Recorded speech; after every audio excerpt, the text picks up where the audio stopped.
Bức thư không có người gửi. Cứ mỗi thứ Sáu, Linh nhận được một bức thư trong hộp thư của mình.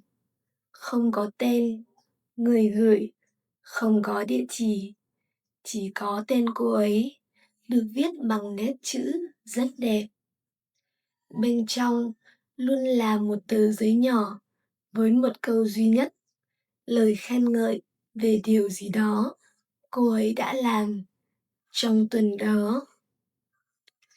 Tuần đầu tiên, hôm qua cô đã nhường ghế cho bà cụ trên xe buýt.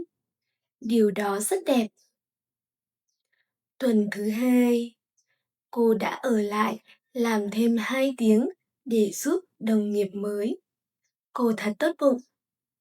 Linh không hiểu tại sao ai đó lại biết những việc nhỏ nhặt như vậy.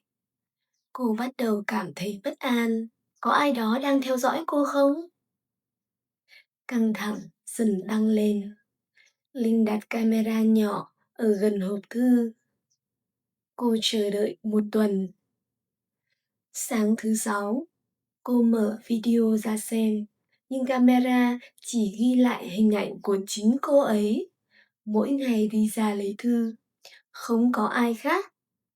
Không ai đến thả thư. Vậy bức thư từ đâu ra? Linh hỏi chủ nhà.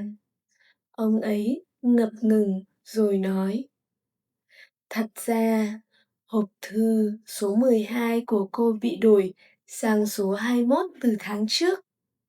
Những bức thư đó là của người ở phòng 21. Nhưng người đó đã chuyển đi rồi.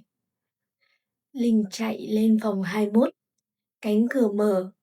Trong phòng trống rỗng, chỉ còn một tập giấy trên sàn.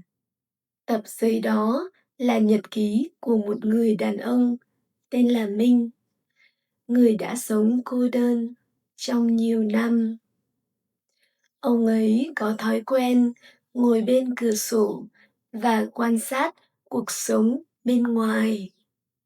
Mỗi tuần, ông ấy viết thư khen ngợi những người tốt bụng mà ông ấy nhìn thấy. Nhưng ông quá nhút nhát để gửi. Những bức thư đó chưa bao giờ được gửi đi. Chúng rơi vào tay Linh chỉ vì một sự nhầm lẫn hộp thư. Linh ôm tập giấy vào ngực và khóc. Cô quyết định sẽ tìm ông Minh, dù ông ở đâu. Thank you for listening to these Slow Vietnamese stories. To have access to more interesting Slow Vietnamese stories, please download the app for Speak. You also can practice your listening skills and your pronunciation on the app. Cảm ơn, tạm biệt và hẹn gặp lại.